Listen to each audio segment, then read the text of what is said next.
রাজ্যের বিরোধী দলনেতা শুভেন্দু অধিকারী অভিযোগ করেছেন, এখন কলকাতাতেই হিংসা হচ্ছে। মহেশতলায় শিব মন্দিরে ভাঙচুর করা হয়েছে।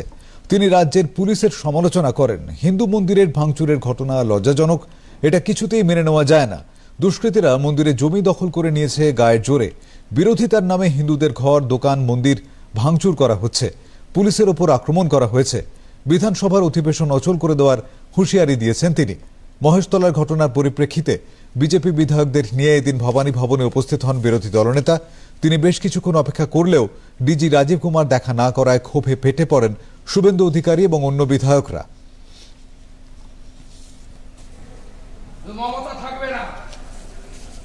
বলে গেলাম আপনার পুলিশ এবং সিনিয়র অফিসাররা, এডিজি, ডিআইজি, আইজিরা হাত পা ধরছে দাঙ্গাবাজদের।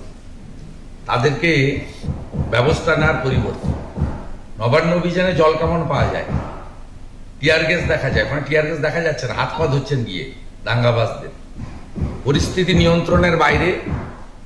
আপনারা আপনাদের মুখ্য সচিবকে বলুন, স্বরাষ্ট্র সচিবকে বলুন, হাইকোর্টের স্পেশাল বেঞ্চের অর্ডার এখনো কন্টিনিউ করছে সেন্ট্রাল ফোর্স ডিপ্লয়েড করতে সমগ্র মেটিয়াবুরুজ এবং মহেশতলা এলাকাতে, কলকাতা পুলিশ এবং রাজ্য পুলিশের এলাকাতে।